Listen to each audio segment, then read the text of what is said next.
سلسلہ انبیاء میں سے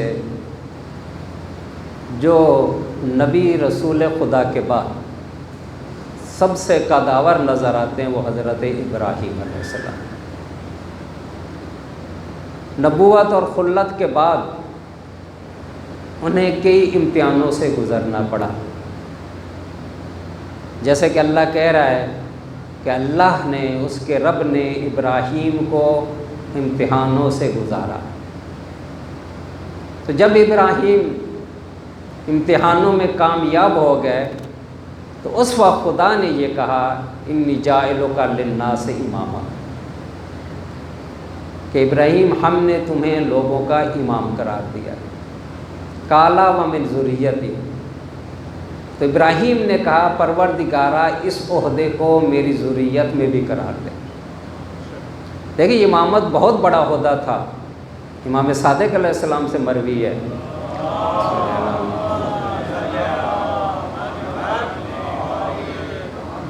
کہ یہ نبوت اور خلت سے بھی بڑھ کے عہدہ تھا، اس لیے اللہ سے ابراہیم یہ دعا مانگ رہے ہیں کہ پروردگارا میری ذریت میں بھی رکھ۔ یہ نبوت ملی تو یہ نہیں کہا کہ میری ذریت میں بھی رکھ، لیکن جب امامت ملی تو کہا اسے میری ذریت میں بھی قرار دے۔ حضرت ابراہیم نے اپنی ذریت کے لیے دو چیزیں مانگی تھیں، ایک امامت اور ایک نماز۔ رب اجعلنی مقیم الصلاۃ ومن ذریتی، پروردگارا مجھے بھی نمازی قرار دے اور میری ذریت کو بھی نمازی قرار دے۔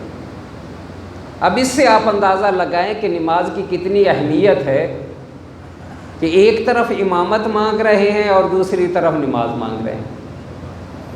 تو لہٰذا کبھی بھی نماز اور امامت کو مت ٹکرایا کریں، موازنہ نہ کیا کریں کہ یہ افضل ہے، یہ بہتر ہے یا یہ بہتر ہے۔ یہ دونوں ضروری ہیں، دونوں ضروریات دین میں سے ہیں۔ جس طرح منکر امامت دین سے نکل جاتا ہے، اسی طرح منکر نماز بھی دین سے نکل جاتا ہے۔ جس طرح امامت کا عقیدہ رکھنے والا گناہوں سے محفوظ ہو جاتا ہے، اس کے گناہ ختم ہو جاتے ہیں، اسی طرح نماز بھی جو پڑھتا ہے اس کے بھی گناہ ختم ہو جاتے ہیں۔ یعنی ایک طرف جب آپ یہ کہتے ہیں حب علی یاکل السیئات کما یاکل النار الحطب، کہ امیر المومنین کی محبت گناہوں کو ایسے ہی کھا جاتی ہے جس طرح آگ جو ہے لکڑی کو کھا جاتی ہے۔ اسی طرح نماز کے بارے میں بھی ہے، رسول خدا فرماتے ہیں ان العبد المسلم اذا قامت الی الصلاۃ، کہ جب بھی کوئی مسلمان بندہ نماز کے لیے کھڑا ہوتا ہے تحاطت عنہ، تو اس سے خطا، اس کی غلطیاں ایسے ہی جھڑنا شروع ہو جاتی ہیں جس طرح خزاں میں درختوں کے پتے، یعنی جو ہی وہ نماز کے لیے کھڑا ہوا اس کے گناہ جھڑنے شروع ہو گئے۔ تو جس طرح امامت کا عقیدہ رکھنے والا گناہوں سے کیا ہے استغفار کے لیے اس کا حامی ہو جاتا ہے، اسی طرح نماز پڑھنے والا بھی، جس طرح عقیدہ امامت رکھنے والے کو امام دعا دیتے ہیں، اسی طرح نماز پڑھنے والوں کو نماز بھی دعا دیتی ہے۔ جس طرح عقیدہ امامت کی توہین کرنے والا امام کی دعاؤں سے محروم ہو جاتا ہے، اسی طرح نماز کی اہانت کرنے والا بھی نماز کی دعاؤں سے محروم ہو جاتا ہے۔ امام علیہ السلام فرماتے، امام باقر علیہ السلام فرماتے ان الصلاۃ اذا ارتفعت فی وقتہا، کہ نماز جب اپنے وقت میں قائم کی جاتی ہے، رجعت الی صاحبہا وہی بیضاء مشرقۃ، یعنی جب انسان نماز پڑھتا ہے تو یہ نماز اوپر جاتی ہے، پھر اوپر سے واپس پلٹ کے آتی ہے، اور جب واپس پلٹ کے آتی ہے بیضاء مشرقۃ، نورانی شکل میں آتی ہے، چمکدار شکل میں آتی ہے، اور آ کے نماز سے کہتے ہیں حفظتنی حفظک اللہ، اے نمازی جس طرح تو نے میری حفاظت کی اللہ تیری حفاظت کرے۔ یعنی تو نے وقت پہ پڑھا، اس کے لیے تو نے مجھے احساس دیا ہے، تمہیں اہمیت دی ہے، تو نے میری حفاظت کی ہے، تو خدا تمہاری بھی حفاظت کرے۔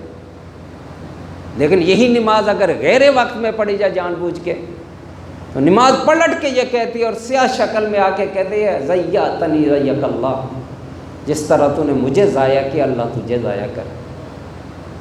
جس طرح عقیدہ امامت رکھنے والا جب محفل امام میں بیٹھتا ہے تو کوئی جنت میں بیٹھتا ہے۔ امام صادق علیہ السلام کے پاس ایک شخص آ کے یہ کہتا ہے، بیٹھے ہوئے تھے ایسے امام کے ساتھ، کہ ابن رسول اللہ جنت کیسی ہوگی، جنت کا بڑا تمنا ہے، یہ ہے ویسے کہنا شروع کر دیا۔ تو امام حیران ہو کے دیکھتے ہیں کہاں بیٹھے ہو، کہ مولا آپ کی محفل میں، کہ یہ جنت سے کم ہے۔ یعنی امام کی محفل میں بیٹھنا جنت سے کم نہیں ہے۔ کیوں آپ کہتے ہیں کہ جنت میں بھی اللہ تعالیٰ میں وہی درجے عطا کرے جو ائمہ کے پاس ہے؟ تو اسی طرح نماز میں بھی، یعنی جہاں نماز پڑھی جاتی ہے وہ بھی جنت سے کم نہیں ہے۔ یا ابا ذر، رسول خدا کہتے ہیں، ان اللہ یعطی کا ما دمت فی المسجد بکل نفس تنفست درجۃ فی الجنہ، کہ ابو ذر تو جب آتا ہے مسجد میں بیٹھتا ہے تو خداوند کریم تیرے ہر سانس کے بدلے میں تجھے 10 نیکیاں عطا کرتا ہے، 10 تیرے گناہ معاف کرتا ہے، اور تیرے ہر سانس کے بدلے میں درجۃ فی الجنہ، جنت میں تیرا درجہ بڑھا دیتا ہے۔ یعنی ایک بندہ جو ہی مسجد میں داخل ہوا، جیسے جیسے اس نے سانس لینا شروع کیے، جنت میں اس کے درجے بڑھنا شروع ہو جاتے۔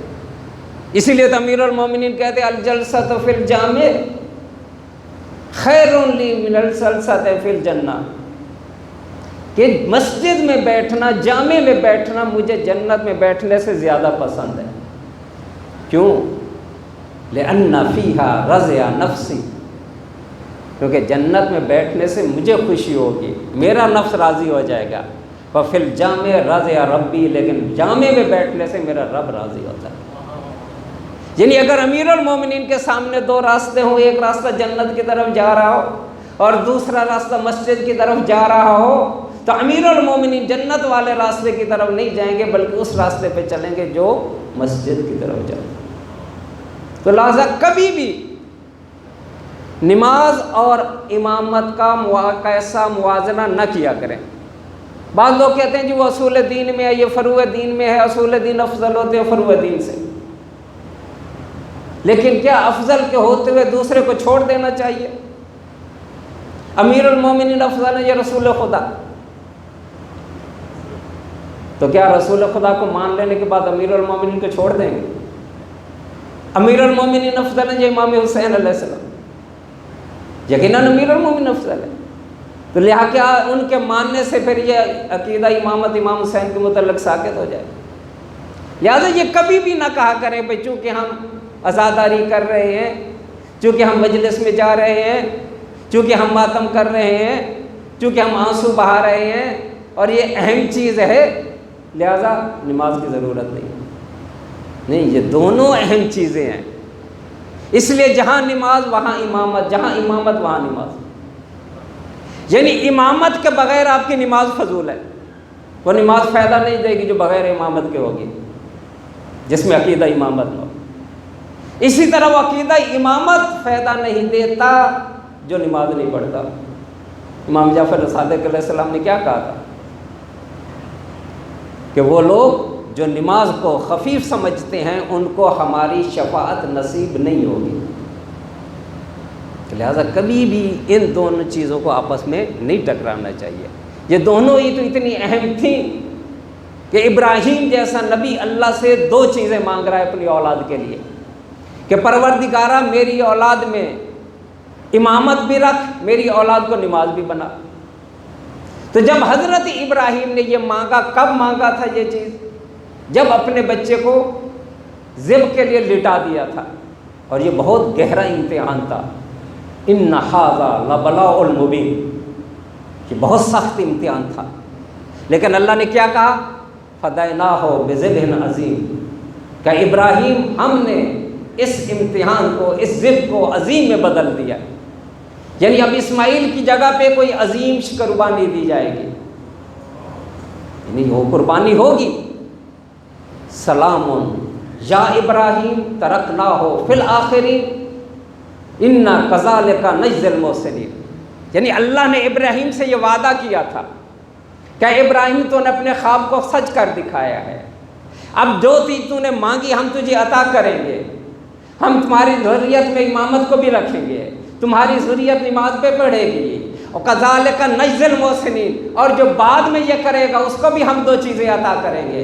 اب امام حسین علیہ السلام نے قربانی دی ہے لیکن مانگا کچھ بھی نہیں ہے۔ علی اکبر کو قربان کر دیا، علی اصغر کو قربان کر دیا، عباس جیسا بھائی دے دیا، قاسم جیسا بھتیجا دے دیا، علی اصغر ہاتھوں میں ہے، خون بہہ رہا ہے، لیکن امام مانگ نہیں رہے، بس اتنا ہی کہہ رہے ہیں رضن بقضائہ تسلیما لامرہ، پروردگارا میں نے تیری رضا کے لیے یہ کام کر رہا ہوں، لیکن اللہ یہ وعدہ کر چکا تھا کذالک نجزی المحسنین کہ جو بھی ہماری راہ میں قربانی کرے گا ہم اس کو وہی دو جزا دیں گے۔ اس لیے امام نے مانگا نہیں تھا کہ میری ذریت میں امام رکھے، امام نے مانگا نہیں تھا کہ میری ذریت کو نمازی بنا دے، لیکن اللہ نے ایسا ہی بیٹا عطا کیا ہے، ذریت بھی رکھی ہے اور ایسا بیٹا عطا کیا ہے کہ جب بھی عبادت کی بات ہوگی، جب بھی سجدوں کی بات ہوگی، جب بھی عبادت گزاروں کی بات ہوگی، جب بھی ساجدین کی بات ہوگی تو جسے سید الساجدین کہا جائے گا، جسے زین العابدین کہا جائے گا، وہ حسین کا بیٹا علی ابن الحسین ہوگا۔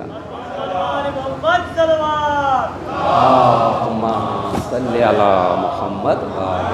مانگا نہیں ہے لیکن اللہ نے وعدہ کیا تھا جو بھی اس طرح کرے گا تو ذریت حسین میں امامت بھی رکھ دی اور ایسا بیٹا بھی رکھ دیا جو زین العابدین ہے، جو سید الساجدین ہے۔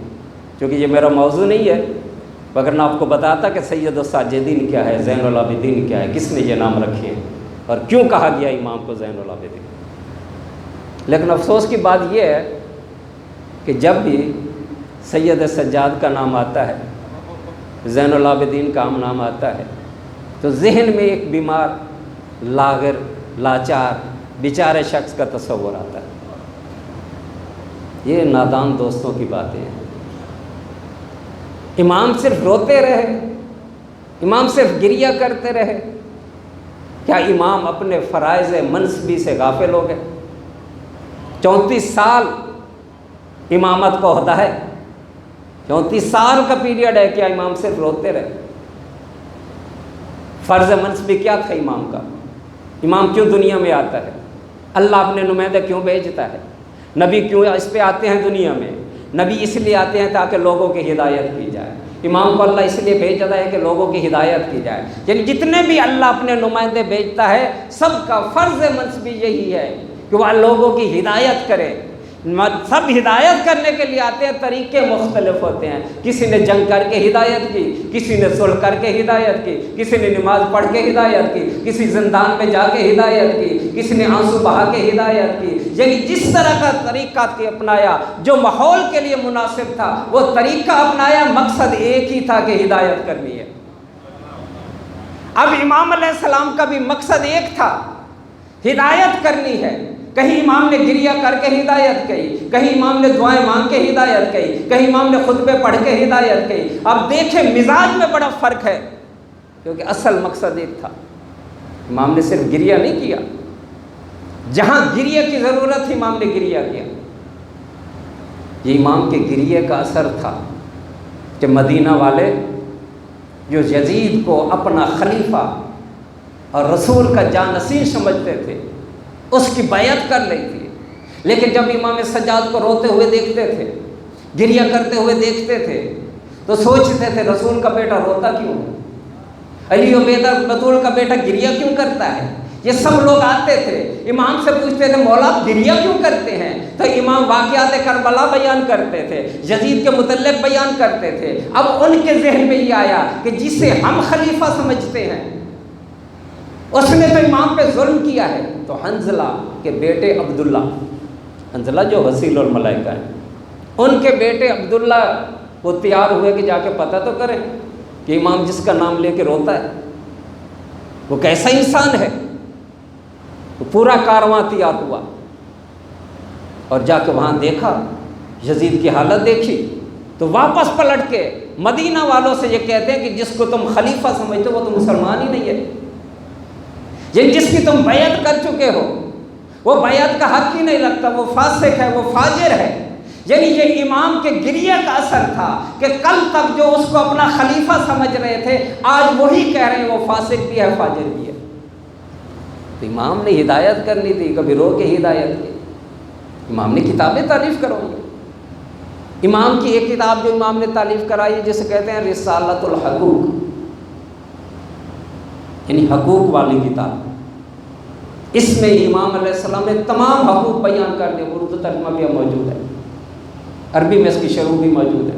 چھوٹی سی کتاب ہے. یعنی اگر انسان فقط اسی کتاب کو دیکھ لے تو معاشرہ پرسکون ہو سکتا ہے. کیوں؟ امام نے وہاں بتایا ہے کہ اللہ کا حق کیا ہے، نبی کا حق کیا ہے، امام کا حق کیا ہے، عالم کا حق کیا ہے، دوست کا حق کیا ہے، شوہر کا حق کیا ہے، بیوی کا حق کیا ہے، اولاد کا حق کیا ہے، باپ کا حق کیا ہے، ہمسائے کا حق کیا ہے، دشمن کا حق کیا ہے، دوست کا حق کیا ہے، حاکم کا حق کیا ہے، رعیت کا حق کیا ہے.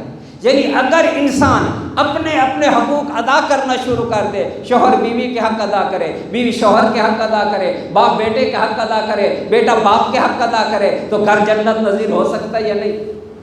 جب سب ایک دوسرے کے حقوق ادا کر رہے ہیں پھر کیا امن ہوگا؟ کتاب اٹھا کے پڑھیں. امام نے سب بتایا ہے کہ بیوی کے حق کیا ہیں آپ کے پاس، شوہر کے حق کیا ہیں، اولاد کے حق کیا ہیں.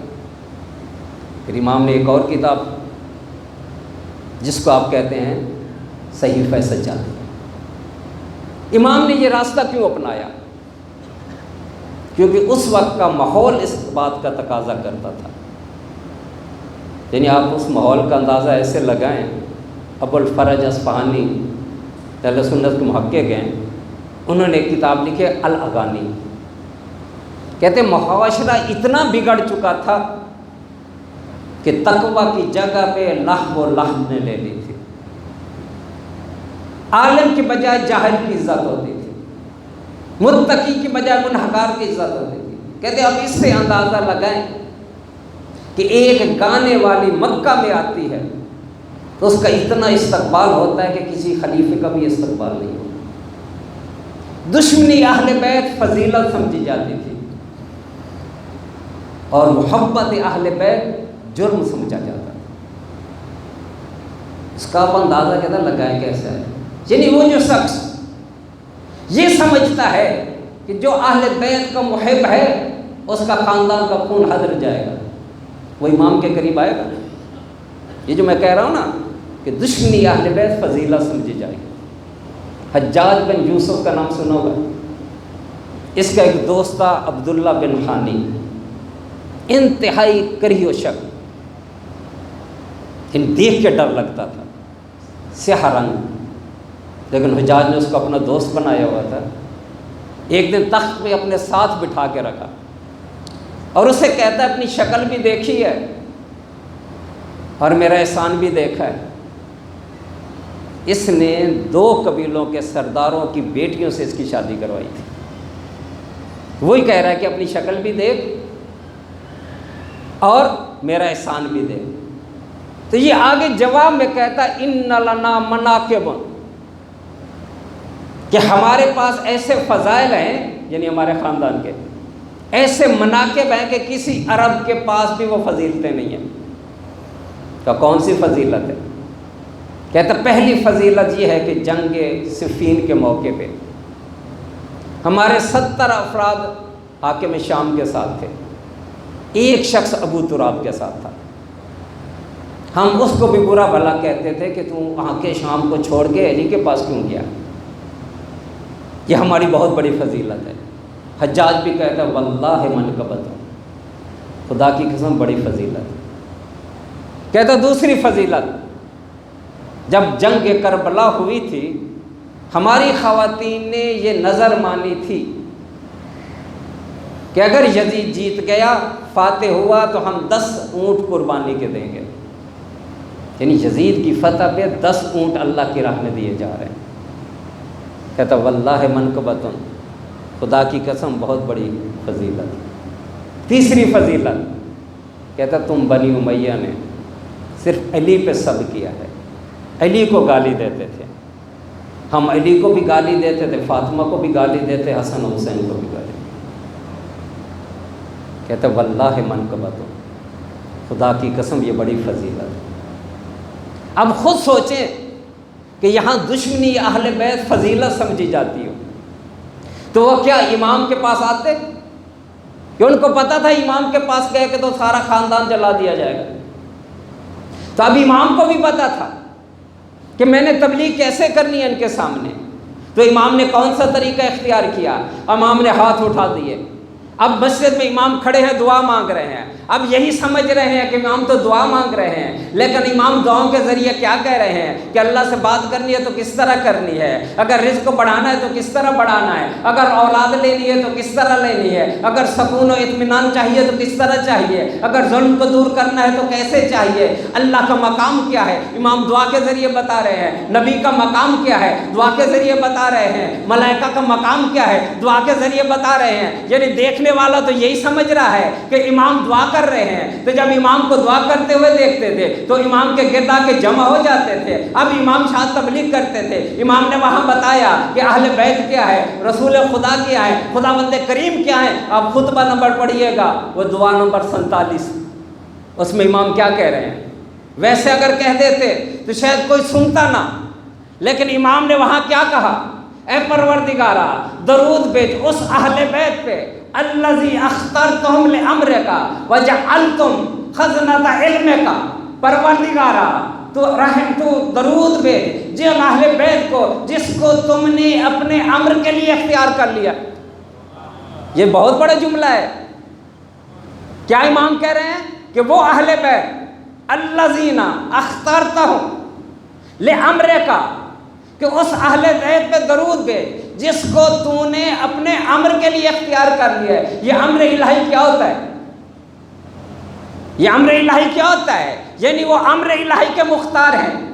رسول خدا کے پاس جب یہ دونوں آتے تھے نا اکٹھے مل کے، تو رسول خدا گریہ بھی کرتے تھے اور سورہ انا انزلنا کی تلاوت بھی کرتے تھے۔ استدلال دے رہا ہوں امامت پہ، اور امام باقر نے کہا کہ اس سورہ کے ذریعے استدلال کیا کرو ہماری امامت پہ۔ جو یہ کرتے تھے تو ایک دن ایک نے پوچھ لیا، یا رسول اللہ آپ ہمیں دیکھ کے سورہ قدر کی تلاوت کیوں کرتے؟ اب رسول خدا نے ایک سے کہہ دیا انا انزلنا پڑھو، اس نے پڑھنی شروع کی بسم اللہ الرحمن الرحیم انا انزلناہ فی لیلۃ القدر وما ادراک ما لیلۃ القدر لیلۃ القدر خیر من الف شہر تنزل الملائکۃ والروح۔ آگے کیا ہے؟ یہیں پہ رسول خدا نے روک لیا کہ جب وہ کہہ رہا ہے، ظاہر ان کو تو ترجمہ آتا تھا، آپ کو بتا رہا ہوں کہ ہم نے اس قرآن کو لیلۃ القدر میں نازل کیا، تمہیں کیا معلوم لیلۃ القدر کیا ہے؟ لیلۃ القدر 1000 مہینوں سے بہتر ہے۔ تنزل الملائکۃ والروح، یہ وہ رات ہے جس میں ملائکہ بھی آتے ہیں، یہ روح بھی آتے ہیں۔ کیوں آتے ہیں؟ امر السلام، یعنی صبح تک یہ اللہ کے امر لے کے آ رہے ہیں۔ اللہ کا امر کیا ہے؟ یعنی اس سال کس کو اولاد دینی ہے، اس سال کس کا رزق بڑھانا ہے، اس سال کس کو موت آنی ہے، اس سال کون بیمار ہوگا، اس سال کس کو شفا دینی ہے، کہاں بارشیں برسانی ہیں، کہاں بارشیں نہیں برسانی، یعنی یہ تمام اوامر لے کے ملائکہ نازل ہوتے ہیں۔ اب رسول خدا نے پوچھا کس پہ نازل ہوتے ہیں؟ تو یا رسول اللہ ظاہر آپ پہ نازل ہوں گے، یعنی یہ ملائکہ امر لے کے کس پہ آئیں گے؟ آپ پہ آئیں گے۔ تو رسول خدا نے کہ جب میں نہیں ہوں گا تو پھر شب قدر آئے گی، ماہ مبارک آئے گا، شب قدر آئے گی، ملائکہ نازل ہوں گے، امر لے کے آئیں گے، ظاہر ماہ مبارک بھی آئے گا، شب قدر بھی آئے گی، شب قدر آئے گی تو ملائکہ بھی آئیں گے، ملائکہ آئیں گے تو امر لے کے آئیں گے۔ رسول خدا نے پوچھا کس پہ آئیں گے؟ کہ میں تو نہیں ہوں گا، پھر یہ امر لے کے کس پہ آئیں گے؟ تو اس وقت رسول خدا نے کہا، امیر المومنین تشریف لے کے آ رہے تھے، امیر المومنین کے کندھے پہ ہاتھ رکھا کہ جب میں نہیں ہوں گا ملائکہ اس پہ آئیں گے، جب یہ نہیں ہوگا ملائکہ حسن پہ آئیں گے، جب وہ نہیں ہوگا تو ملائکہ حسین پہ آئیں گے۔ یعنی امام زمانہ تک سب کو بتا دیا، دیکھو قیامت تک امر الہی آئے گا اور ملائکہ آئیں گے، اور کس پہ آئیں گے؟ اس وقت حجت خدا پہ آئیں گے۔ اب امام زین العابدین بھی یہی کہہ رہے ہیں کہ وہ اہل بیت جس کو تو نے اپنے امر کے لیے منتخب کر لیا ہے۔ یہ دعا مانگ رہے ہیں، لیکن کتنی بڑی بات پہنچا دی عمران، الذین اخترتہم لامرک وجعلتہم خزنۃ علمک۔ اے پروردگار اس اہل بیت پہ رحم کر جس کو تو نے اپنے خزینے کا، اپنے علم کا خزینہ دار قرار دیا، وحفظ دین کا، اور دین کا محافظ قرار دیا ہے، اور جنہیں تو نے پاک و پاکیزہ قرار دیا ہے۔ آگے امام علیہ السلام نے جملہ کیا بولا؟ الذین جعلتہم الوسیلۃ الیک والمسلک الی الجنہ، پروردگارہ اس اہل بیت پہ تو رحم فرما جو تیرے مختار ہیں، جن کو تو نے پاک و پاکیزہ قرار دیا ہے، جن کو تو نے عالم بنایا ہے، جن کو تو نے دین کا محافظ بنایا ہے، اور جنہیں تو نے جنت اپنے تک پہنچنے کا وسیلہ قرار دیا ہے اور جنت آنے کا ذریعہ قرار دیا ہے۔ وہ یا امام علیہ السلام نے سب کے سامنے دعا کی شکل میں بیان کر دیا کہ دیکھو اللہ تک پہنچنا ہے تب بھی اہل بیت کے ذریعے سے، جنت تک جانا ہے تب بھی اہل بیت کے ذریعے سے۔ اگر اہل بیت کو چھوڑ دیا نہ خدا کو سمجھ سکو گے نہ جنت میں جا سکو گے۔ ایک ایک جملہ، خزنۃ علم کیا ہے، حفظۃ دین کیا ہے، اس پہ پوری پوری تقریر چاہیے، لیکن چونکہ میرا موضوع کوئی اور ہے میں چاہتا ہوں جلدی جلدی اپنے موضوع پہ پہنچوں۔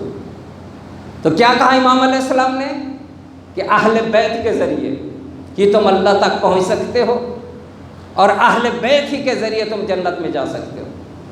یہی بات امیر المومنین نے بھی کہی تھی۔ درود بھیجیے گا محمد وآل محمد۔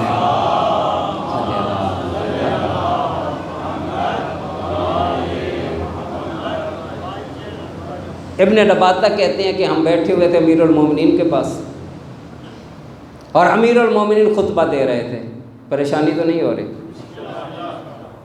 امیر المومنین خطبہ دے رہے تھے، ابن قوہ کھڑے ہو گئے، منافق تھے، کہتے یا امیر المومنین اللہ قرآن میں یہ کیا کہہ رہا ہے؟ لیس البر ان تأتوا البیوت من ظہورہا، کہ اللہ تعالیٰ یہ قرآن میں کیا کہہ رہا ہے کہ نیکی یہ نہیں ہے کہ گھروں میں آؤ دیواریں پھلانگ کے، لیکن البر، لیکن نیکی یہ ہے کہ تم تقوی اختیار کرو، وآتوا البیوت من ابوابہا، اور گھر میں آؤ دروازوں کے ذریعے سے۔ یہ سورہ بقرہ کی آیت ہے۔ اب وہ پوچھ رہا ہے کہ مولا اس سے مراد کیا ہے، کہ اللہ کیا کہہ رہا ہے؟ دیوار سے نہیں آنا، دروازے سے آنا، یعنی اس کا مطلب جو نیکیاں لے کے آئے گا اور دیوار سے آئے گا وہ نیکیاں برباد، جو نیکیاں لے کے دروازے سے آئے گا وہ نیکیاں قابل قبول۔ یہ فطرت انسانی بھی یہی ہے بھئی، اگر کوئی آپ کے گھر دروازے سے آئے خالی ہاتھ بھی آ جائے تب بھی آپ اس کا استقبال کرتے ہیں، لیکن اگر کوئی تحفہ لے کے اور دیوار سے آئے تو آپ نہ تحفے کو دیکھیں گے، پہلی بات ہی یہ کہیں گے نکل جاؤ، تمہیں تمیز ہی نہیں ہے کہاں سے آنا ہے۔ اب اللہ بھی یہی کہہ رہا ہے کہ نیکی یہ ہے کہ دروازے سے آؤ دیوار سے نہیں آؤ، یہ آیت کا ترجمہ ہے۔ اب وہ پوچھ رہا ہے مولا اس سے مراد کیا ہے؟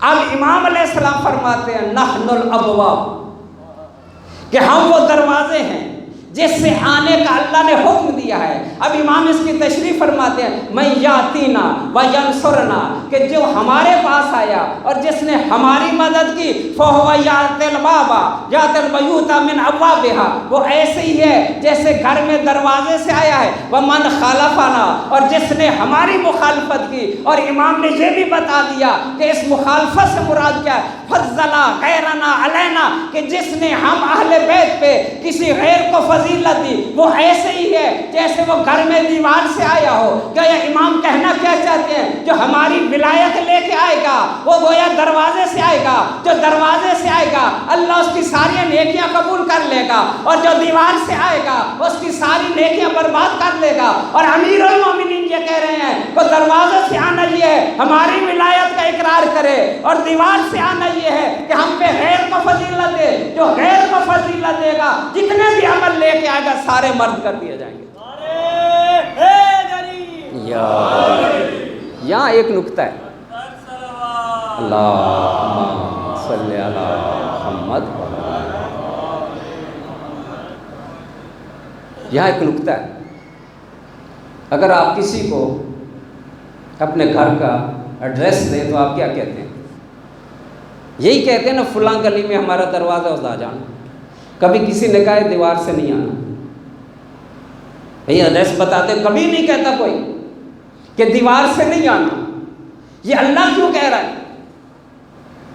کہ دیوار سے نہیں آنا، دروازے سے آنا ہے؟ یہ اللہ اس لیے کہہ رہا ہے کیونکہ اللہ کو پتا تھا ایک دن میرا حبیب یہ کہے گا انا مدینۃ العلم وعلی بابها، تو کرانے والے کچھ کہہ دیں گے ٹھیک ہے علی دروازہ ہے تو کیا ہوا، فلان الجدارھا فلان السقفھا، کہ علی دروازہ ہے، فلاں چھت ہے، فلاں دیوار ہے، تو اللہ نے پہلے ہی خبردار کر دیا کہ دیواریں بنا بھی شک لو لیکن آنا تمہیں دروازے ہی سے پڑے گا۔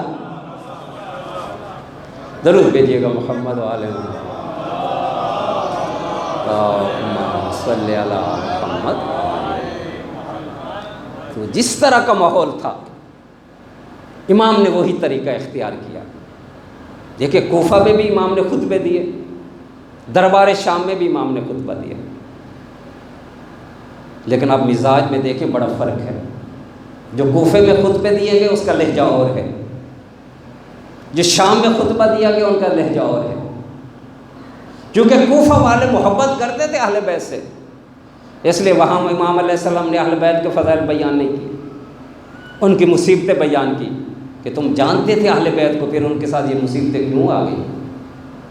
اور شام والے چونکہ اہل بیت کو جانتے ہی نہیں تھے، اس لیے امام علیہ السلام نے جو وہاں خطبہ دیا تھا اس میں سارے کے سارے فضائل بیان کیے، اپنے فضائل، رسول خدا کے فضائل، اہل بیت کے فضائل۔ میں اپنے موضوع پہ آ گیا۔ اب جب لوٹا ہوا کارواں دربار شام میں پہنچا اور وہاں کتنی کرسی لگی ہوئی تھی، 700، اپنے بھی تھے پرائے بھی تھے۔ اور جب یزید نے دیکھا نا کہ اہل بیت آ گئے ہیں، کس حالت میں تھے امام علیہ السلام، راسوں میں رسکری، ہاتھیاں ہتھکڑیاں، گلے میں تو سر جھکا ہوا، اس حالت میں امام تھے اور یہ خوشیاں منا رہے تھے۔ اور یزید کیا کہہ رہا تھا، امام حسین کو سر کے ساتھ چھڑی لگا کے کیا کہہ رہا تھا کہ کوئی وحی نازل نہیں ہوئی تھی، کوئی آسمان سے خبر نہیں آئی تھی، یہ بنو ہاشم نے فقط حکومت حاصل کرنے کے لیے ڈھونگ رچایا تھا نبوت کا۔ یعنی یزید کا یہ جملہ شعروں کی شکل میں موجود ہے، لاعبت بنو ہاشم فلا جاء وہی ملا جاء خبر، کہ بنو ہاشم نے صرف حکومت حاصل کرنے کے لیے نبوت کا ڈھونگ لگایا۔ یعنی اس جملے کا مطلب کیا ہے، خدا کا بھی انکار کر رہا ہے، رسول کا بھی انکار کر رہا ہے۔ اور جب امام نے خطبہ دیا تو خطبے کا اثر تھا، وہی یزید جو چند لمحے پہلے خدا کا بھی انکار کر رہا تھا، نبوت کا بھی انکار کر رہا تھا، مؤذن سے کیا کہتا ہے، ذرا اذان دے دو۔ تو جب یہ سارا کارواں وہاں اکٹھا ہوا نا تو یزید نے ایک خطیب سے کہا منبر پہ جاؤ اور جا کے علی اور حسین کی مذمت میں باتیں کرو، بنی امیہ کے فضائل بیان کرو۔ تو یہ منبر پہ بیٹھا، جو کچھ اس منہ میں آتا اس نے حسین کے بارے میں بھی کہا، امیر المومنین کے بارے میں، اور آل ابی سفیان بنی معاویہ کی، بنی امیہ کی فضائل بیان کرنے شروع کر دی۔ امام خاموشی سے سنتے رہے۔ جب وہ حد سے بڑھنے لگا تو امام نے جو پہلا جملہ کہا، یا ایھا الخاطب اشتریت مرضات الخالق مرضات المخلوق بسخط الخالق فتبوا مقعدک من النار۔ یعنی امام کیا کہہ رہے ہیں، اے خطیب تو نے مخلوق کی رضا کے لیے اللہ کو ناراض کر دیا ہے اور اپنے آپ کو جہنم کا مقیم بنا لیا ہے۔ یعنی تیری ان باتوں سے مخلوق تو خوش ہو گئی ہوگی، یعنی یزید تو خوش ہو گیا ہوگا، لیکن اللہ ناراض ہو گیا ہے اور تو نے جہنم میں اپنا ٹھکانہ بیان کر لیا ہے۔ اب اس پہ امام کا مطلب سمجھو، امام نے اس جملے میں کیا کیا کہہ دیا، کہ اس نے کیا کیا تھا، اہل بیت کی توہین کی تھی۔ اب امام یہ کہہ رہے ہیں کہ جو اہل بیت کی گویا کہ توہین کرے گا، اہل بیت کے دشمنوں کے فضائل بیان کرے گا، مخلوق کو تو خوش کر لے گا لیکن اللہ اس سے ناراض ہو جائے گا اور وہ سیدھا جہنم میں چلا جائے گا۔ بس امام نے بتا دیا کہ جس نے ہمارے فضائل کا انکار کیا اور ہمارے دشمنوں کی تعریف کی وہ سیدھا کا سیدھا جہنم میں جائے گا۔ امام نے پہلا جملہ بولا اور اس کے بعد کیا کہا، یا آذن لی، یا یزید مجھے اجازت دے ان اسعد اللہ حاضر آباد. میں کہتا ہوں ایک لفظ پہ اگر ہم بحث کریں نا تو ایک مجلس. یعنی جتنا بڑا خطبہ امام نے دیا ہے, اگر پورا خطبہ میں سے زبانی پڑھ دو اور اس کا ترجمہ کر دو, ایک مجلس ختم ہو جائے. میں چاہتا ہوں کہ چلو جتنے 2 دن ہیں ہمارے پاس کہ خطبے کے ایک لفظ پہ بحث کی جائے. امام نے جملہ کیا کہا؟ اے یزید مجھے اجازت دے کہ میں بھی اس لکڑی پہ بیٹھوں. آپ نے سنا شاید سمجھا نہیں. یعنی پہلے کیا کہہ رہے تھے؟ یزید نے کہا منبر پہ جاؤ اور جا کے فضائل بیان کرو بنی امیہ کے. اب امام کیا کہہ رہے ہیں؟ میں بھی اس لکڑی پہ بیٹھوں. تو امام نے واضح کر دیا کہ جس محفل میں فضائل آل محمد بیان نہ کیے جائیں وہ جگہ لکڑی تو ہو سکتی ہے, منبر نہیں ہو سکتی. اس لیے کہ میں بھی اس پہ بیٹھتا ہوں. حتی اتکلم بکلمات, میں ایسے جملے کہوں گا للہ فیہ رضن ولہذا الجلوس, کہ جو میں باتیں کروں گا ایسی باتیں کروں گا کہ اس میں اللہ کی رضا بھی ہوگی, اور یہ جو سامنے تیرے بیٹھے ہوئے ہیں لہن اجر و ثواب, یعنی ان کے لیے اجر بھی ہوگا ثواب بھی ہوگا. اب آپ جنہوں نے یہ خطبہ پڑھا ہے اس میں امام نے کیا کہا؟ یعنی امام نے جو باتیں کی ہیں اس میں امام علیہ السلام نے کون سی باتیں کی ہیں؟ خطبہ میں انشاءاللہ کہ ہم پڑھتے جائیں گے, اس خطبے میں فقط اور فقط فضائل بیان کیا. تو گویا کہ امام نے یہ بتا دیا کہ جس جگہ پہ فضائل محمد و آل محمد بیان کیے جاتے ہیں وہاں بیٹھنے والوں کے لیے بھی, یعنی جو سن رہے ہیں ان کے لیے اجر بھی ہے ثواب بھی ہے. اور یہ اتنا زیادہ ثواب ہے. اب میں رسول خدا کی حدیث کوٹ کرنے لگا ہوں. امام نے کیا کہا کہ جو باتیں میں کروں گا, یعنی امام نے جو فضائل بیان کرنے ہیں, جو بھی اس کو سنے گا اس کے لیے اس میں اجر بھی ہے ثواب بھی ہے اللہ کی رضا بھی ہے. اب جناب ام سلمہ رسول خدا سے روایت نقل کرتی ہے کہ رسول خدا فرماتے ما من قوم اجتمعوا ویذکرون فضائل محمد و آل محمد. جملہ ذہن میں ہے نا کہ جہاں بھی ذکر آل محمد ہوگا وہاں اجر بھی ہوگا اور بہت بڑا اتنا ثواب ہوگا کہ عرش والے لینے بھی آ جائیں گے. یعنی اتنا زیادہ ثواب ہے کہ عرش والے بھی اس ثواب میں حصہ لیتے ہیں. رسول خدا فرما رہے ہیں کہ جب بھی کچھ لوگ جمع ہو کے یذکرون فضائل محمد و آل محمد, محمد و آل محمد کے فضائل بیان کرتے ہیں, جب بھی کچھ لوگ اس طرح کرتے ہیں الا حبطت الملائکۃ حتی لاحقت بہم, یعنی جب وہ فضائل کا ذکر شروع کرتے ہیں آسمان سے ملک نازل ہونا شروع ہو جاتے ہیں اور ان کے ساتھ ملحق ہو جاتے ہیں. وتحدثهم, اور انہیں کی طرح باتیں کرتے ہیں جس طرح آپ لوگ فضائل سن کے کبھی درود پڑھتے ہیں کبھی نعرہ لگاتے ہیں. رسول خدا فرما رہے ہیں جب ملائکہ آتے ہیں وہ بھی یہی کام کرتے ہیں, جب آپ درود پڑھتے ہیں تو وہ ساتھ درود پڑھتے ہیں, جب آپ نعرہ لگاتے ہیں ساتھ وہ نعرہ لگاتے ہیں. وَإِذَا تَفَرَّقُوا, اور جب یہ محفل ختم ہو جاتی ہے اَرَجَتِ السَّمَاءُ, تو تمام ملائکہ آسمان کی طرف پلٹ جاتے ہیں. قَالَتْ لَهُمُ الْأُخْرَى, اب وہ ملائکہ جو اس فضیلت سے محروم ہو گئے تھے, یعنی جو یہاں نہیں آ پہنچے تھے, وہ ان ملائکہ سے کہتے ہیں اِنَّا نَشَمْنَا رَاحِيَةً مِنْكُمْ, کہ ہم تم سے ایک ایسی خوشبو سونگھ رہے ہیں مَا شَمَمْنَا, کہ اس سے پہلے ہم نے یہ خوشبو کبھی نہیں سونگھی تھی. کون کہہ رہا ہے اور کس سے کہہ رہا ہے؟ کہ ملائکہ جو نہیں آئے تھے وہ ان ملائکہ سے کہہ رہے ہیں جو مجلس سے اٹھ گئے تھے کہ اے ملائکہ تم سے ایک ایسی خوشبو آ رہی ہے جو آج تک ہم نے یہ خوشبو نہیں سونگھی تھی. بھائی جنت میں رہتے تھے, کیا جنت میں بھی ایسی خوشبو نہیں تھی؟ جنت تو بہت بڑا مقام ہے. گویا کہ وہ یہ کہہ رہے ہیں کہ جو خوشبو ہم تم سے سونگ رہے ہیں ایسی خوشبو ہم جنت میں بھی نہیں سونگا کرتے تھے. یہ خوشبو تم لے کے کہاں سے آئے؟ قالوا انما قوم, ہم ایسے لوگوں کے ساتھ بیٹھے تھے جو ذکر محمد و آل محمد کر رہے تھے, تو یہ خوشبو ہم وہاں سے لے کے آئے ہیں. کہتے ہیں اہبطوا بنا, ہمیں بھی لے چلو. کہاں ذکر ہو رہا ہے، ہمیں بھی لے چلو تاکہ یہ خوشبو ہم لے کے آئیں۔ تو اس وقت وہ کہتے ہیں اذا ہوا تفاہم تفرقوا، کہ اب تو مجلس ختم ہو گئی، اب تو سب اپنے گھروں میں چلے گئے، اب تو وہاں کوئی بھی نہیں ہے۔ تو ملائکہ کہتے ہیں کوئی بات نہیں، بنا الا المکان الذی کانوا فیہم، ہمیں اس جگہ پہ لے کے جاؤ جہاں مجلس برپا ہو گئی تھی۔ یہی اتنا کا ذکر کا فائدہ ہے کہ لوگ چلے گئے ہیں لیکن جس جگہ پہ مجلس برپا ہوئی ہے اب بھی وہاں خوشبو موجود ہے۔ وہ کہتے ہیں ہمیں وہاں لے چلو۔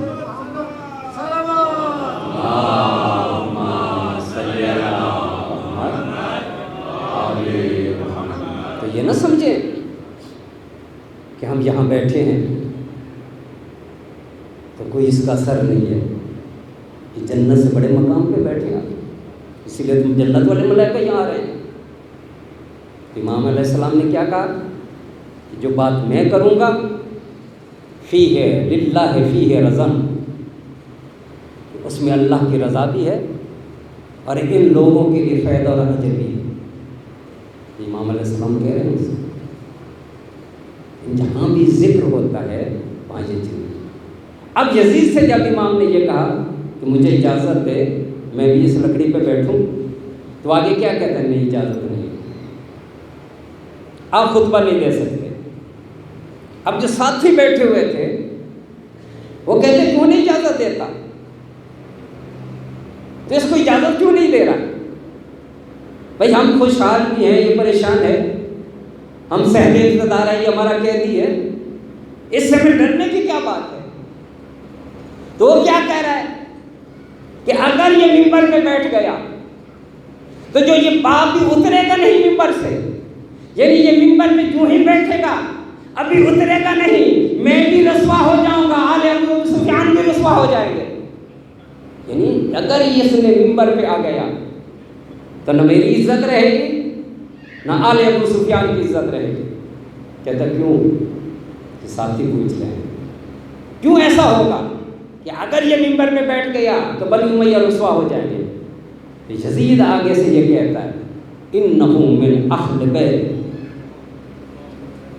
زکو علما زکا، کیونکہ یہ اس گھرانے سے تعلق رکھتا ہے جس گھرانے نے علم ایسے ہی حاصل کیا ہے رسول سے جس طرح بچہ اپنے پرندہ جو ہے اپنے والدین سے علم حاصل، یعنی کیسے پرندہ کرتا ہے، یعنی پرندہ کا بچہ اپنے ماں باپ سے کیسے رزق لیتا ہے، یعنی جو پرندہ باہر سے چگ کے آتا ہے بے عین ہی وہی آگے پہنچا دیتا ہے، اس کو کہتے ہیں زکا۔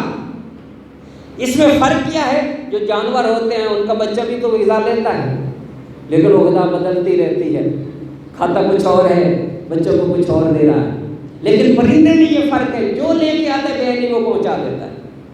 گویا کہ کیا مطلب ہوتا ہے کہ جو بھی رسول اللہ سے لیتا ہے وہ بے عین اسی طرح آگے پہنچا دیتا ہے، اس کو کہتے ہیں زکری۔ امیر المومنین نے بھی یہی کہا تھا سلونی سلونی قبل ان تفقدونی، یہ جملہ تو آپ نے سنا ہو۔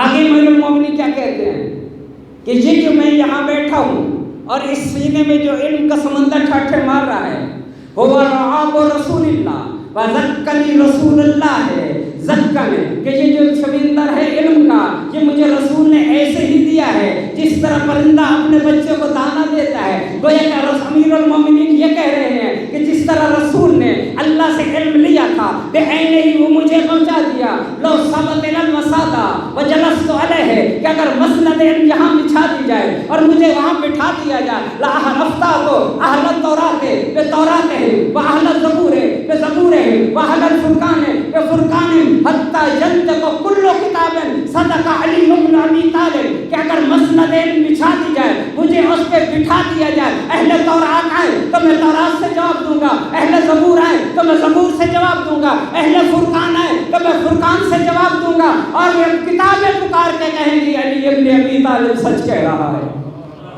یعنی زبور سے جواب۔ میں تمہیں بتاؤں گا یہ دن میں آئی ہے یا رات میں آئی ہے، یہ سفر میں آئی ہے یا گھر میں آئی ہے، یہ کسی کی شان میں آئی ہے یا مذمت میں آئی ہے، یہ رونے والے کی شان میں آئی ہے یا رونے والے کی مذمت میں آئی ہے، یہ سونے والے کی شان میں آئی ہے یا سونے والے کی مذمت میں آئی ہے، یعنی میں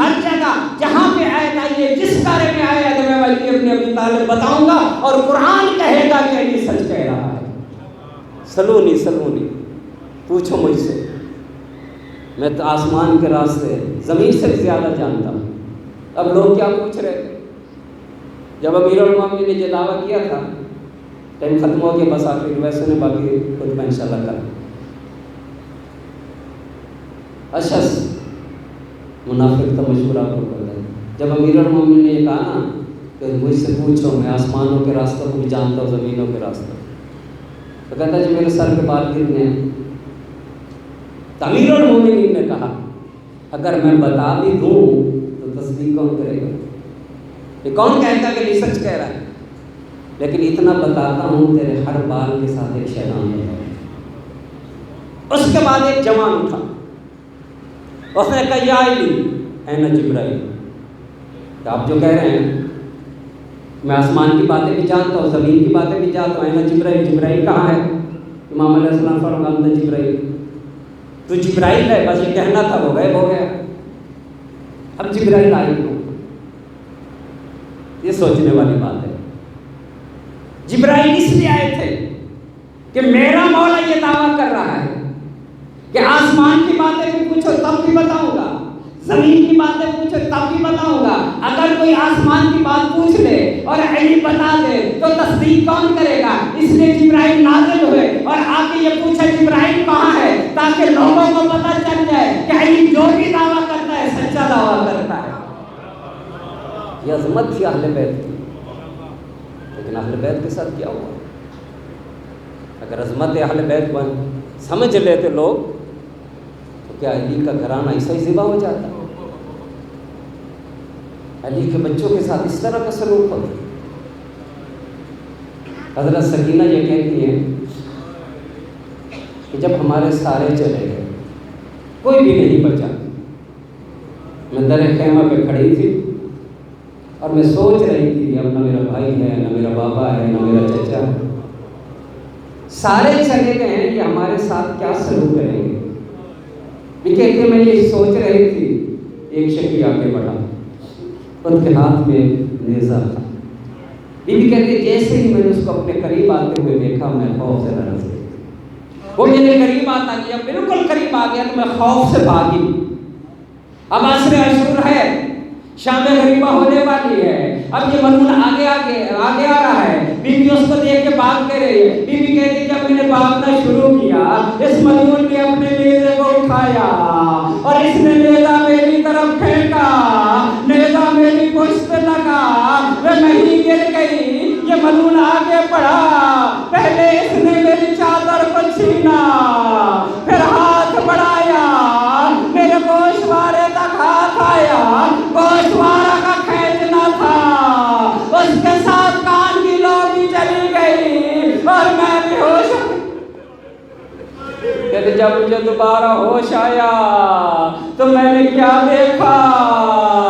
میرا سر ننگا ہے اور میری پھوپھی کی گود میں ہے. تو میں نے کہا یا امت حل عندک خرقہ، اے پھوپھی اماں میں رسول ذاتی ہوں، میں علی و بطول کی پوتی ہوں، میں حسین کی بیٹی ہوں، میرا سر ننگا ہے، کیا تمہارے پاس کوئی چادر ہے؟ تبھی بھی نے سر پیٹ کے کہا اے بیٹی فقط تیرا سر ننگا نہیں ہے، تیری پھوپھی کا سر بھی ننگا ہے، علی کی بیٹی کا سر بھی ننگا ہے. بیٹی اٹھو، ہمیں اسی طرح کوفہ بھی جانا ہے، شام بھی جانا ہے، دربار بھی جانا ہے.